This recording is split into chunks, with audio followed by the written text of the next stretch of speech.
Hello guys, मैं हूं सुनील सिंहमार और मैं आपका वेलकम करता हूं, स्वागत करता हूं इस मैन्युफैक्चरिंग में डीजी चैनल पे। यहां पे मैं अभी गेट के जो प्रीवियस क्वेश्चंस हैं, जो गेट के प्रीवियस एग्ज़ाम्स में क्वेश्चन आए हुए हैं मैन्युफैक्चरिंग में वेल्डिंग से रिलेटेड, वो डिस्कस कर रहा हूं। और अभी तक मैंने जो वीडियोस बनाई है वो प्रीवियस वीडियोस आपने देखी होगी। अगर नहीं देखी है तो उनके लिंक मैं डिस्क्रिप्शन बॉक्स में दे देता हूँ, आप वो वीडियो देखना। और उसी की सीरीज़ में ये वीडियो आपके सामने अभी है। इस वीडियो में मैं और जो क्वेश्चन हैं, कुछ क्वेश्चन मैंने आई थिंक 8 क्वेश्चन मैंने डिस्कस कर लिए हैं पहले, और ये 9th क्वेश्चन है। क्योंकि इसको अगर थ्योरी को भी साथ में समझाते हुए अच्छे से अगर बताना होता है तो उसमें बहुत टाइम लग जाता है। इस कारण ये ज़्यादा वीडियो बनानी पड़ रही है मुझे। और इसकी भी देखो स्टेटमेंट काफ़ी लेंदी है, ये पूरी स्टेटमेंट है इस क्वेश्चन की।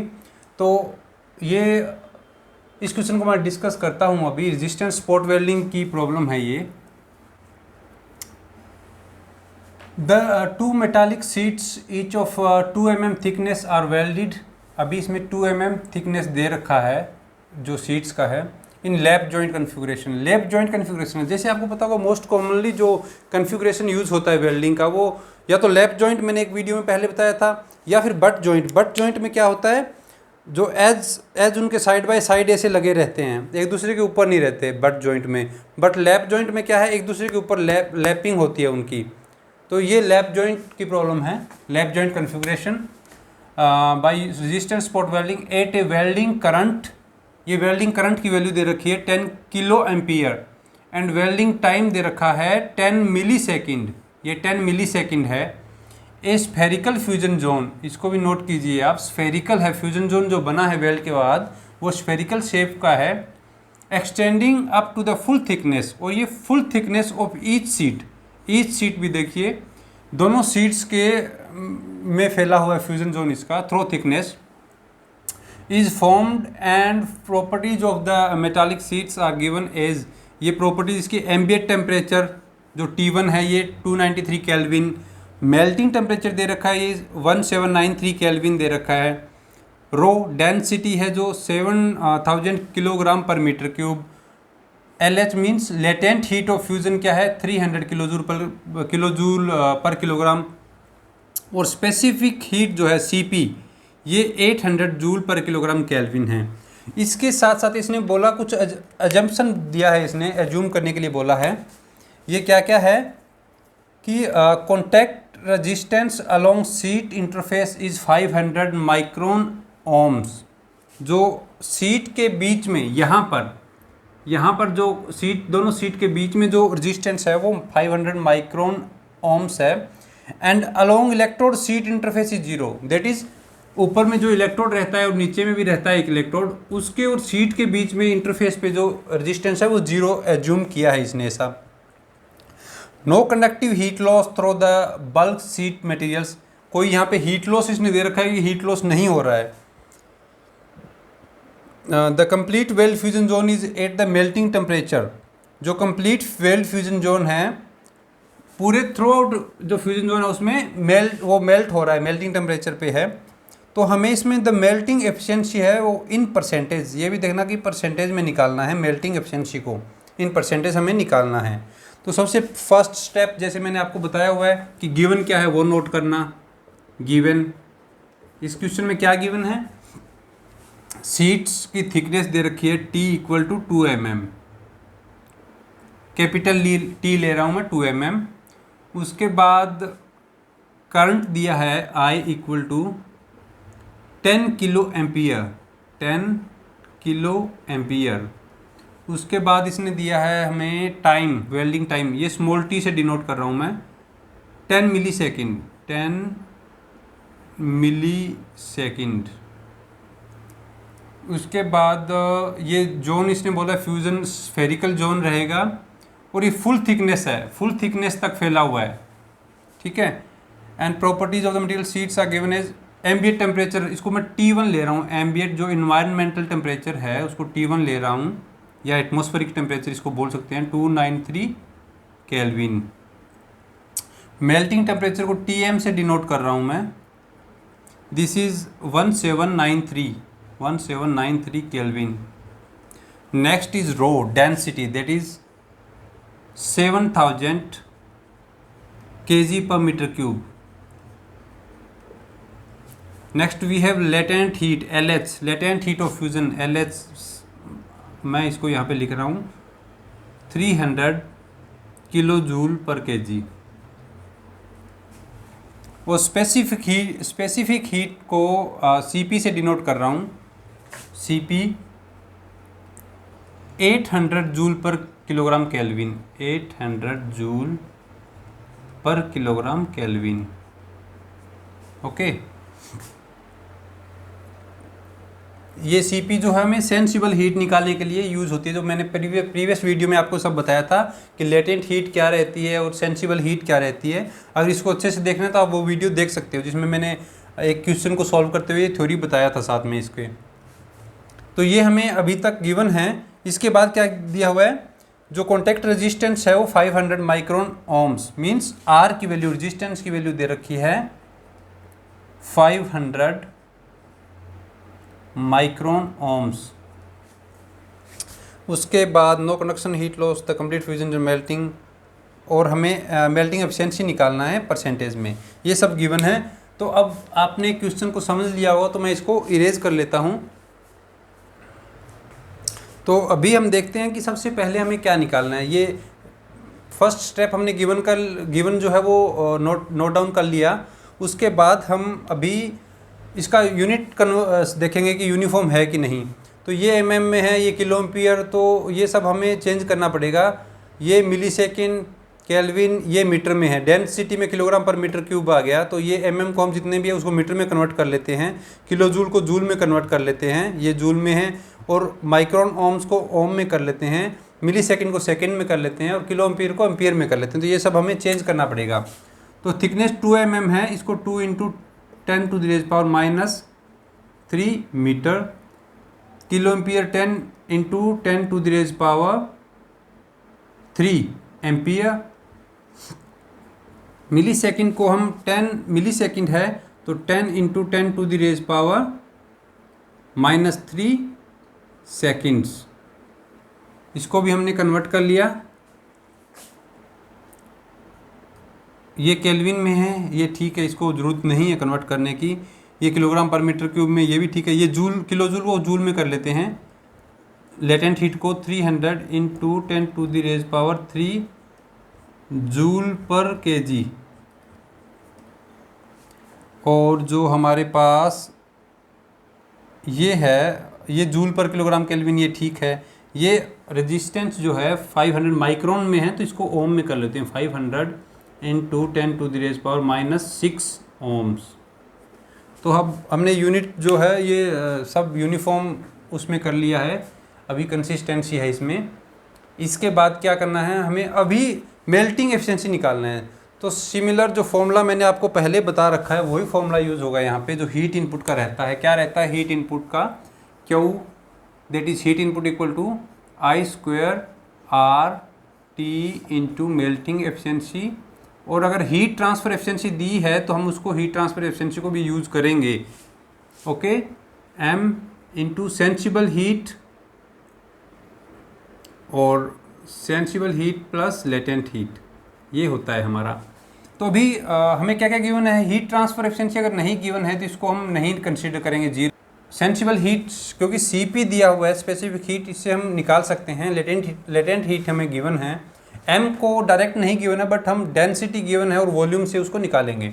ओके, तो इसमें जो वैल्यू पुट करना है वो हम मैं बताता हूँ। जो ये है सेंसिबल हीट, ये रहेगा CP × ΔT।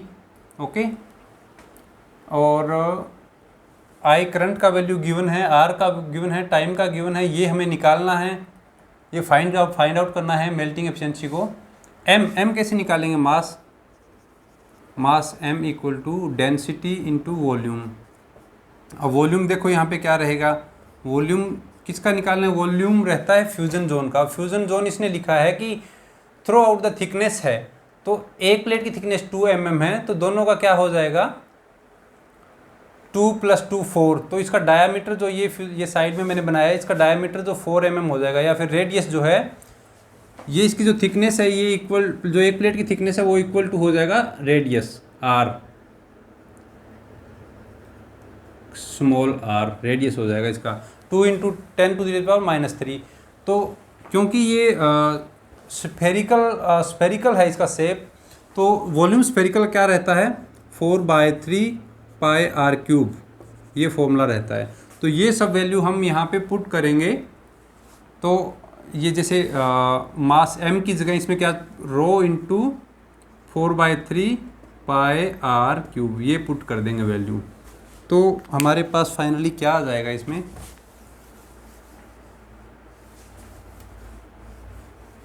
जो फॉर्मूला रहेगा हमारे पास वो ये रहेगा, क्योंकि ये इसको हम जीरो कर देंगे तो फॉर्मूला रहेगा I²RT into melting efficiency equal to m की जगह अभी मैंने आपको बताया था क्या लेना है, रो इंटू वॉल्यूम, वॉल्यूम क्या था 4/3 पाई आर क्यूब इंटू, और ये सेंसिबल हीट क्या रहता है Cp into delta T plus latent heat, ये सब है हमारे पास।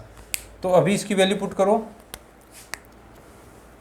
I की वैल्यू क्या है 10 इंटू 10⁻³ एम्पियर, 10 इंटू 10⁻³ एम्पियर इसकी square I² into R resistance क्या है 500 इंटू 10⁻⁻6, 500 इंटू 10⁻⁻6। T की वैल्यू है 10 इंटू 10⁻⁻3, 10 इंटू 10⁻⁻3 ये है टाइम गिवन है हमें, into efficiency melting efficiency equal to, ये इक्वल वाले राइट साइड जो टर्म है वो यहाँ पे लिख लेता हूँ मैं। रो डेंसिटी की वैल्यू क्या है 7000 kilogram per metre cube into 4/3 pi R cube. R यहाँ पे मैंने बताया था कि एक थिकनेस जो सीट की थिकनेस के इक्वल है, यहाँ पे इसका रेडियस जो है इसका स्फीयर या फ्यूजन जोन या नगेट जो भी बोलेंगे इसको, 2 इंटू 10⁻⁻3 मीटर, 2 इंटू 10⁻⁻3 और R² है तो इसका स्क्वायर हो जाएगा, सॉरी क्यूब है R क्यूब तो इसका क्यूब हो जाएगा, इंटू Cp गिवन है यहाँ पे 800 जूल पर kilogram kelvin, into delta T क्या है चेंज इन टेम्परेचर, मतलब जो मेल्टिंग जो टेम्परेचर है और एम्बिएंट टेम्परेचर का डिफरेंस, दैट इज़ 1793 माइनस 293, ये डेल्टा टी हो गया, प्लस लेटेंट हीट क्या है 300 इंटू 10⁻3, ये है लेटेंट हीट। तो फाइनली ये हो गया पूरा अपना। इसको सॉल्व करेंगे, मेल्टिंग एफिशिएंसी इसी साइड में रखेंगे और बाकी टर्म्स को दूसरी साइड ले जाके और सॉल्व करेंगे। तो देखिए क्या इसका आंसर आता है, ये आता है 0.7037, ये आता है। और इसको हमने कन्वर्ट करना है क्योंकि इसने आंसर पूछा है परसेंटेज में, तो परसेंटेज में कन्वर्ट करने के लिए 100 से मल्टीप्लाई करेंगे तो मेल्टिंग एफिशिएंसी हमारे पास क्या आ जाएगा 70.37%, ये इतना मेल्टिंग एफिशिएंसी इसका आ गया। ठीक है, तो इसका option C is the right option 70.37। Okay, तो ये था क्वेश्चन नंबर 9th। अब हम करेंगे question number 10th, next question. So this is question number 10 और ये इसकी स्टेटमेंट है। इन आर्क वेल्डिंग का क्वेश्चन है ये, और in arc welding of a butt joint मैंने लास्ट क्वेश्चन में डिस्कस किया था, आपको बताया था कि लैप जॉइंट और बट जॉइंट जिसमें एज टू एज जोड़ा जाता है वो बट जॉइंट होता है। The welding speed is to be selected such that highest cooling rate is achieved. जो वेल्डिंग में वेल्डिंग स्पीड है और कूलिंग रेट है वो आपस में काफ़ी ज़्यादा क्लोजली रिलेट करते हैं, क्योंकि जैसे जैसे हम वेल्डिंग स्पीड इंक्रीज करेंगे वैसे वैसे कूलिंग रेट फास्ट होता जाएगा। सो अगर फास्ट वेल्डिंग स्पीड होगा, अगर टूल ज़्यादा जल्दी से मूव कर रहा है तो उसका कूलिंग रेट भी हाई रहेगा। ओके, सो यहाँ पे हमें welding speed is to be selected such that highest cooling rate is achieved. Highest cooling rate achieve करना है, उसके लिए हमें वेल्डिंग स्पीड को सेलेक्ट करना है, मीन्स वेल्डिंग स्पीड हमें निकालना है। Melting efficiency and heat transfer efficiency as this and this. Melting efficiency और heat transfer efficiency already given है। The area of the weld cross section, जो वेल्ड क्रॉस सेक्शन है उसका एरिया भी given है 5 mm square. And the unit energy required to melt, ये term देख लीजिए, unit energy required to melt the metal is 10 joule per mm cube. तो ये कौन unit energy required to melt the metal, ये क्या रहती है? This is the energy required to melt the unit volume. एक यूनिट वॉल्यूम को melt करने के लिए जितनी एनर्जी रिक्वायर्ड चाहिए वो ये है energy 10 joule per mm cube. If the welding power is 2 kilowatt, welding power भी हमें दे रखी है। The welding speed in mm पर सेकेंड में वेल्डिंग स्पीड को निकालना है हमें। तो एक बार जैसे फर्स्ट स्टेप है कि जो जो गिवन है उसको नोट कर लीजिए। गिवन देख लीजिए क्या क्या हमें दिया हुआ है यहाँ पे। तो first is melting efficiency eta m equal to 0.5। Second is eta heat transfer efficiency 0.7। Next is the area of the weld, cross section area दे रखा है वेल्ड का। जैसे सपोज करो हमारा ये अगर इस तरह का कुछ बट जॉइंट था, ये प्लेट्स हमारी ऐसे थी,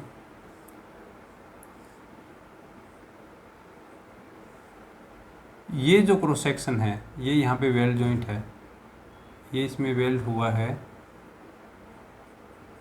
तो ये वेल्ड क्रॉस सेक्शन है। इसका एरिया इसने दिया है, कितना है क्रॉस सेक्शन इसका वेल्ड का? 5 mm square, 5 mm square. The unit energy required to melt the metal, unit energy इसको मैं डिनोट कर रहा हूँ UM से, unit energy required to melt the unit volume 10 joule per mm cube, 10 joule per mm cube, ये हो गया। If the welding power is, welding power दिया हुआ है P 2 किलोवाट। वेल्डिंग स्पीड हमें निकालना है mm पर सेकेंड में, तो ये सब हमें गिवन है। अब इसका यूनिट सेकंड स्टेप क्या रहता है? यूनिट चेक करना, ये mm ये mm और ये किलोवाट में है तो इसको 2 × 10⁻³ वाट कर लेते हैं, दैट इज 2 × 10⁻³ जूल पर सेकेंड। तो हमें कुछ भी यहाँ पे कन्वर्ट करने की आई थिंक ज़रूरत नहीं, क्योंकि आंसर भी इसमें mm पर सेकेंड में चाहिए हमें। इसको सॉल्व करने के लिए इसको भी इरेज कर लेते हैं, क्वेश्चन को भी।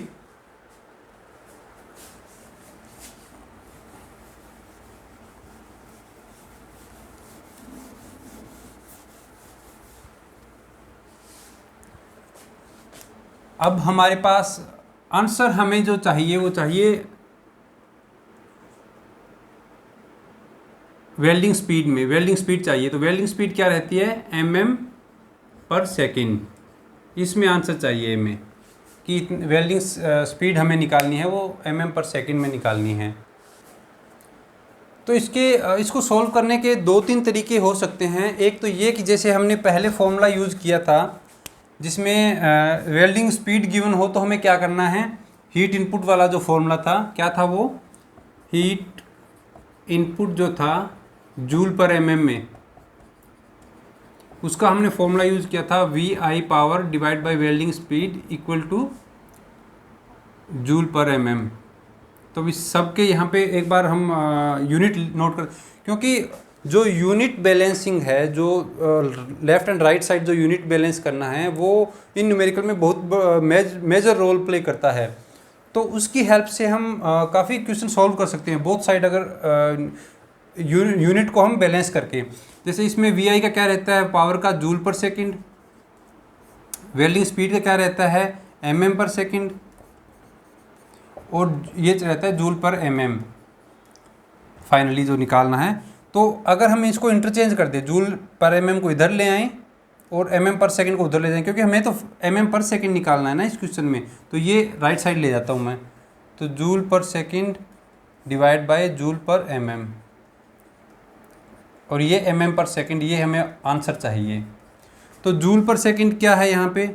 ये पावर हमारे पास ऑलरेडी है, इसके लिए हमें कुछ नहीं करना। और जूल पर mm, हमारे पास जूल पर mm क्यूब तो है पर जूल पर mm नहीं है, तो जूल पर mm क्यूब से हम बना सकते हैं क्या, इसको अगर हम एरिया से डिवाइड कर दें, जो जूल पर mm क्यूब है इसको mm स्क्वायर यानी एरिया से डिवाइड कर दें, तो क्या रह जाएगा फाइनली, जूल पर mm। वही चाहिए हमें इसके डिवाइड में जूल पर mm। तो ये यूनिट मेल्ट एनर्जी क्या है 10 joule per mm cube into area कितना है 5, तो क्या आ गया 5, इसका आंसर ये equal to 50 joule per mm आ गया। तो इस 50 जूल पर mm को 50 को यहाँ पुट करें और पावर जो है 2 रेज टू पावर 3 जो है यहाँ पे पुट करें, तो ये आंसर हमारे पास आ जाएगा। तो मतलब इसका क्या फॉर्मूला बन गया अभी, VI या फिर पावर डायरेक्ट बोल सकते हैं जो हमारे पास पावर है, divide by joule per mm। Joule per mm कैसे आया, जो यूनिट मेल्टिंग एनर्जी था उसको मल्टीप्लाई किया एरिया के साथ, तो ये फाइनली जो फॉर्मूला है ये आएगा power divide by unit melting energy into area. इसको हम सॉल्व करेंगे तो हमारे पास वेल्डिंग स्पीड आ जाएगा mm पर सेकेंड के अंदर। इसके लिए हमें बस यही फॉर्मूला याद रखना है, VI by V means power by welding speed equal to heat input. तो ये फॉर्मूला हो गया है, इससे हम निकाल सकते हैं डायरेक्टली जो है। और इसको ऐसे सॉल्व करना, इसको डायरेक्ट पहले लेके अगर ना चले कैसे करना हो तो भी मैं आपको एक बता देता हूँ, इजी जो एक और भी इसका मेथड है वो यूनिट बैलेंसिंग का है डायरेक्ट, कि आप ये देखो स्टार्टिंग से कि आपको क्या निकालना है। हमें निकालना है mm पर सेकेंड, राइट साइड में mm पर सेकेंड। हमारे पास गिवन क्या है, जूल पर सेकेंड। ओके, तो जूल पर सेकेंड का mm पर सेकेंड कैसे निकलेगा, जब जूल कहीं इसका चला जाए और mm आ जाए हमारे पास, मतलब सेकेंड तो हमें चाहिए, तो एक तो जूल चला जाए तो जूल यहाँ डिवाइड में हो, एक mm आ जाए हमारे पास mm हो ऐसे, मतलब इसको जूल पर second divide by joule per mm भी बोल सकते हैं। अब आ गया ना, पर जूल पर mm हमारे पास कैसे आएगा, हमारे पास तो जूल पर mm क्यूब है पर हमारे पास एरिया भी तो गिवन है, तो इससे हम कर सकते हैं joule per mm cube into area को करके mm स्क्वायर, तो हमारे पास आ जाएगा जूल पर mm। तो उसकी वैल्यू हम डायरेक्ट पुट कर सकते हैं इसमें। तो इस तरह आप यूनिट बैलेंस से भी कर सकते हो और उस फॉर्मूले से भी कर सकते हो। तो फाइनली जो है इसको हम सॉल्व करते हैं, इसका आंसर निकालते हैं, क्या रहेगा इसका आंसर जो रहेगा वो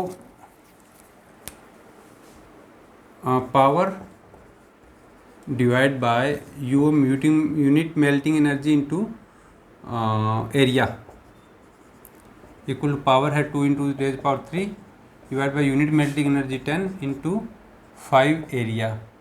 तो इसको हम सॉल्व करेंगे तो हमारे पास आ जाएगा 200 डिवाइड बाय 5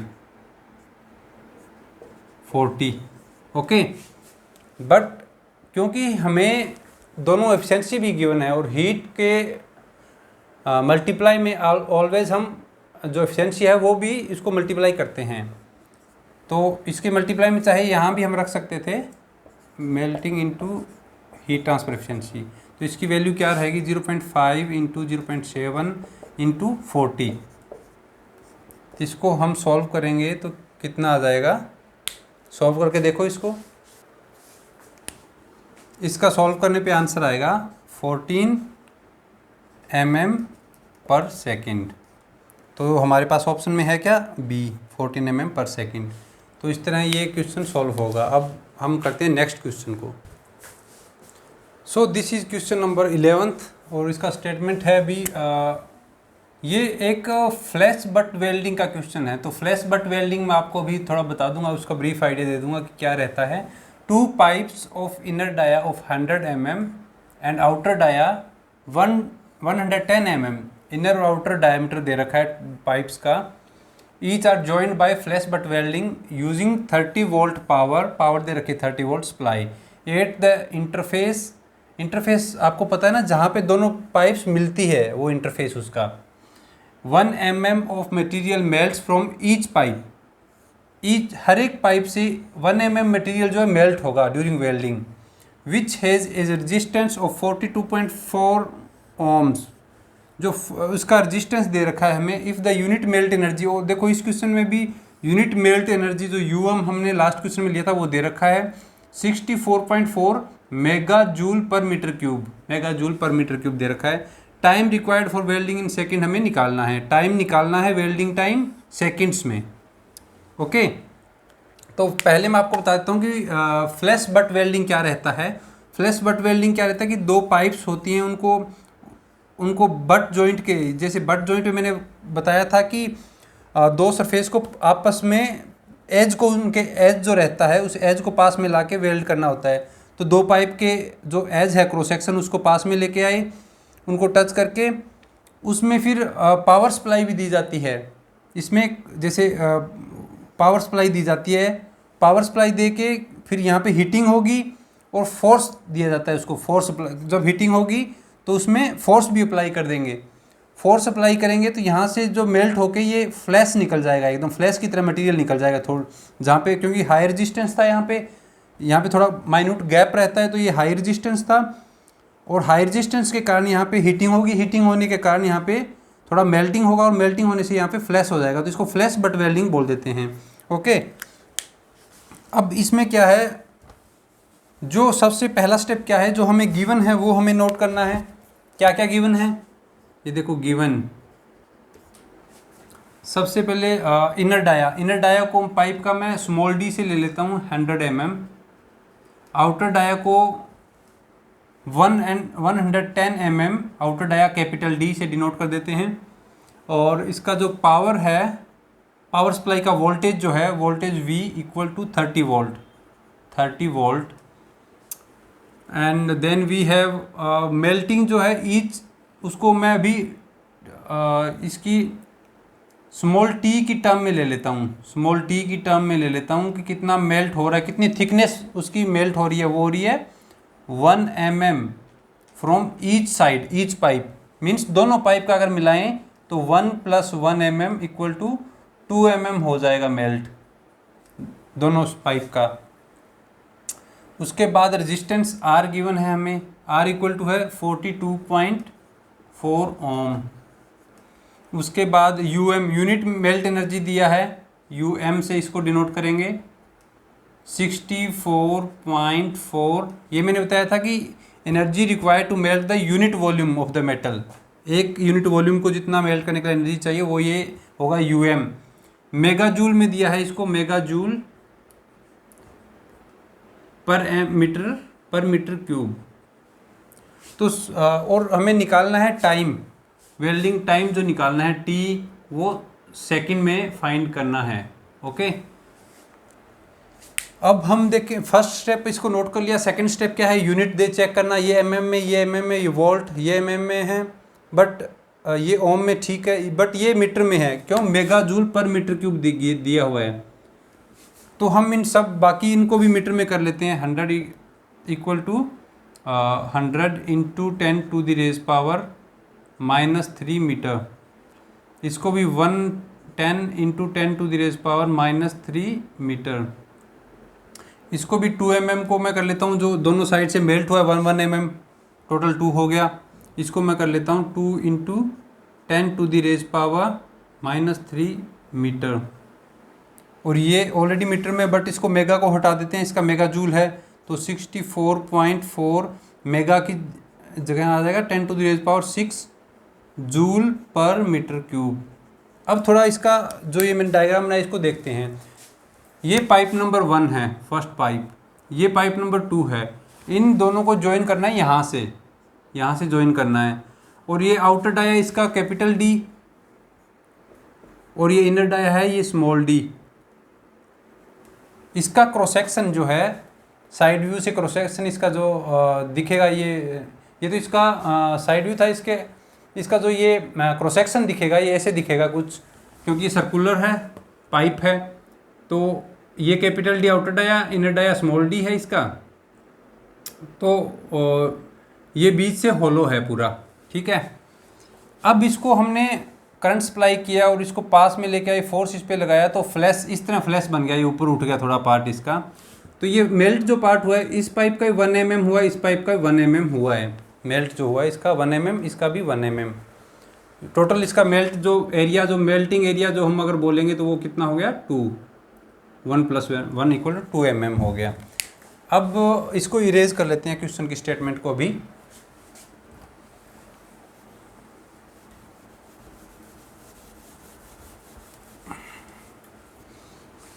इस क्वेश्चन में फिर वही हम जो स्टेटमेंट यूनिट को इक्वल करते हैं, बैलेंस करते हैं, वही हम यूज़ करेंगे, फॉर्मूला तरीका हम वही यूज़ करेंगे जो उसका फाइनली आंसर या सॉल्यूशन निकालने के लिए।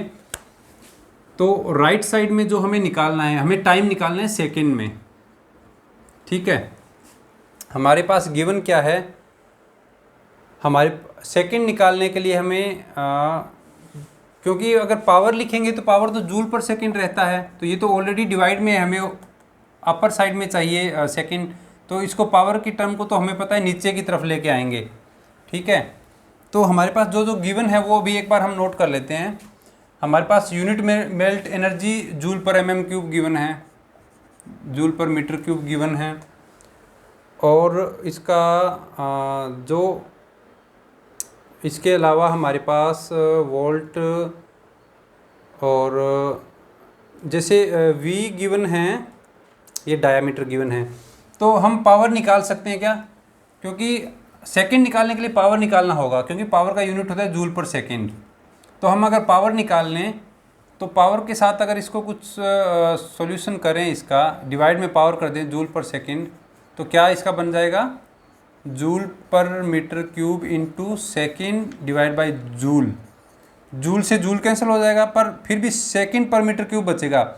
मतलब सेकेंड हमें चाहिए, बट सेकेंड के अलावा मीटर³ वॉल्यूम है, तो वॉल्यूम हमें निकालना पड़ेगा इसका। तो उसको वॉल्यूम को अगर मीटर³ को मल्टीप्लाई कर देंगे तो फाइनली हमें सेकेंड मिल जाएगा, मतलब हमारा फाइनल जो ये सॉल्यूशन होगा, ठीक है। इसके लिए आपको कोई फॉर्मूला याद करने की ज़रूरत नहीं, डायरेक्ट आप यूनिट बैलेंस से निकाल सकते हैं कि जूल पर मीटर³ हमारे पास गिवन है ऑलरेडी, ये पावर से निकल जाएगा VI से, और ये वॉल्यूम इसका कैसे निकालेंगे हम, अब देखते हैं वॉल्यूम कैसे निकालोगे आप।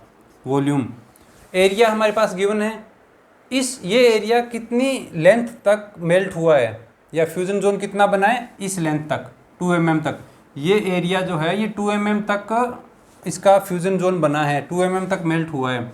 तो इसका फॉर्मूला क्या बन जाएगा, एरिया इंटू जो ये लेंथ थी, melting length, melt length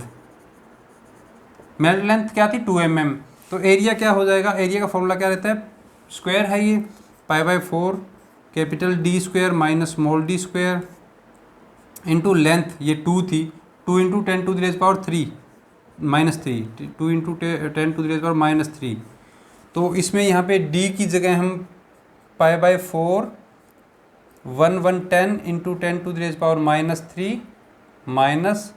100 × 10⁻³ small d की वैल्यू है ये, और इंटू 2 × 10⁻³ इसको अगर इसको सॉल्व करने पे हमें वॉल्यूम मिल जाएगा। तो क्या वैल्यू आ रही है इसकी वॉल्यूम की, इसकी वैल्यू आ रही है 3.29 × 10⁻⁻6 मीटर³। इसकी वैल्यू ये आएगी अप्रोक्सीमेटली। तो ये आ गया अपने पास वॉल्यूम, ये वॉल्यूम आ गया। तो अब हमारे पास वॉल्यूम भी आ गया मीटर³ में, और यूनिट मेल्ट एनर्जी ये ऑलरेडी ये हमें ऑलरेडी गिवन है, ये हमने फाइंड कर लिया है वॉल्यूम। अब ये जूल पर सेकंड जो पावर है वो निकालना बाकी है हमारा अभी। तो ये पावर कैसे निकालेंगे,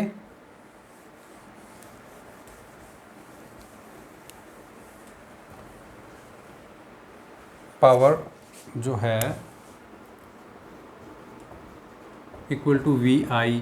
अब हमारे V गिवन है, वोल्ट गिवन है, बट I करंट गिवन नहीं है, तो ओम्स लॉ के अकॉर्डिंग क्या रहता है, V = IR।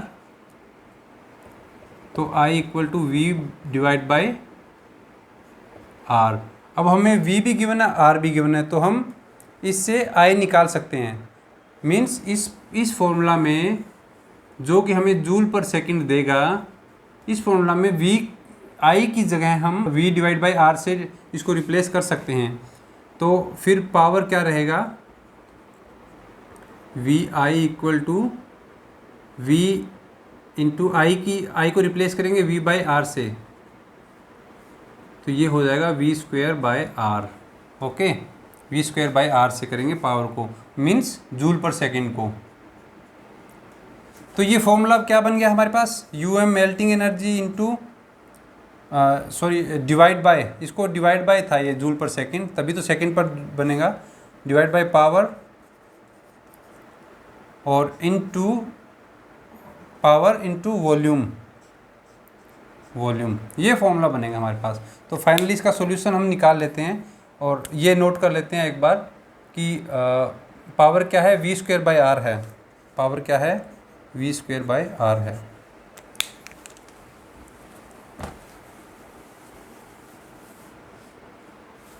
तो ये क्या हो जाएगा यहाँ पे, इसको आप डायरेक्ट निकाल सकते हैं अभी। यू एम की वैल्यू क्या है, 64.4 into 10 to the raise power 6 divide by power क्या है, V square by R into volume क्या है ये 3.29 into 10 to the raise power -6। Okay, तो वी स्क्वेयर बाय आर की वैल्यू हम यहाँ पे डायरेक्ट नोट कर सकते हैं। वी की वैल्यू है 30 स्क्वेयर बाय आर क्या है 42.4। तो इसको सॉल्व करेंगे तो ये हमें वेल्डिंग टाइम देगा इन सेकेंड, वेल्डिंग टाइम देगा ये। इसको सॉल्व करें, इसको सॉल्व करेंगे तो अप्रोक्सीमेटली हमारे पास जो आंसर आएगा वो 10 सेकेंड आएगा। तो हमारे पास ऑप्शन में देखें 10 सेकेंड कहाँ है, ये सी ऑप्शन 10 सेकेंड, ये सही है। तो इस तरह आप यूनिट बैलेंस करके कोई भी क्वेश्चन है उसको सॉल्व कर सकते हैं। अब ये था 11th क्वेश्चन आपका। नेक्स्ट क्वेश्चन करते हैं। सो this is question number 12th और इसमें हम देखते हैं कि ये थ्योरेटिकल क्वेश्चन है। तो इसमें which one among the following welding processes uses non consumable electrode. Non consumable electrode का क्या मतलब है कि जो इलेक्ट्रोड वेल्डिंग के टाइम पे हम यूज़ करते हैं वो कंज्यूम नहीं होता। ऐसा पॉसिबल नहीं है कि बिल्कुल कंज्यूम नहीं होगा, बट एक्चुअल में वो बहुत ही लो रेट से कंज्यूम होता है। तो उसको हम नॉन कंज्यूमेबल बोल देते हैं कि नॉन कंज्यूमेबल इलेक्ट्रोड है या नॉन कंज्यूमेबल प्रोसेस उस वेल्डिंग में यूज़ हो रहा है। एक्चुअल में वो नॉन कंज्यूमेबल नहीं होता है बट उसका जो वियर रेट है और कंज्यूम होने का जो रेट है वो स्लो रहता है। बट कौन सा प्रोसेस है ये, GMAW means gas metal arc welding process, SAW means submerged arc welding process, TIG mean tungsten inert gas welding process और फोर्थ है flux coated arc welding process. तो इसमें TIG वेल्डिंग जो है वो उसमें नॉन कंज्यूमेबल इलेक्ट्रोड यूज़ होता है। तो TIG वेल्डिंग में क्या होता है, टंगस्टन का जो टंगस्टन कार्बाइड है, टंगस्टन जो है टंगस्टन का इलेक्ट्रोड यूज़ होता है। इसमें टंगस्टन का इलेक्ट्रोड यूज़ होता है। तो उसमें और भी कुछ जैसे एलॉय एलिमेंट रहते हैं बट उसको टंगस्टन इलेक्ट्रोड बोलते हैं। उसका जो वियर रेट है वो बहुत कम रहता है। तो जैसे जैसे हम वेल्ड करते हैं तो आगे उसका शार्प ऐसे रहता है, शार्प एज रहता है इलेक्ट्रोड का। तो जैसे जैसे वेल्डिंग करते जाएंगे कुछ नंबर ऑफ प्लेट्स या रन के बाद उसका जो ये है ये वियर हो जाता है इसका और थोड़ा राउंड शेप बन जाता है। तो इसको फिर से हम ग्राइंड करके इस शेप में लाएंगे और फिर से वेल्ड करते हैं। तो ये क्या है, टंगस्टन इलेक्ट्रोड यूज़ होता है और टंगस्टन इनर्ट गैस वेल्डिंग है उसको हम नॉन कंज्यूमेबल इलेक्ट्रोड प्रोसेस बोलते हैं। सो हमने इस जो सीरीज़ में वेल्डिंग के काफ़ी क्वेश्चन जो है गेट के प्रीवियस क्वेश्चन है उनको सॉल्व किया है, उनकी थ्योरी डिस्कस की है। होपफुली आपने काफ़ी कुछ सीखा होगा। आप इस वीडियो को भी लाइक करें, शेयर करें और हमारे चैनल को सब्सक्राइब करें।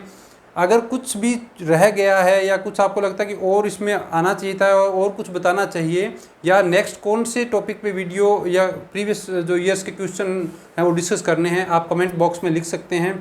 तो again thank you for watching this video. Thank you.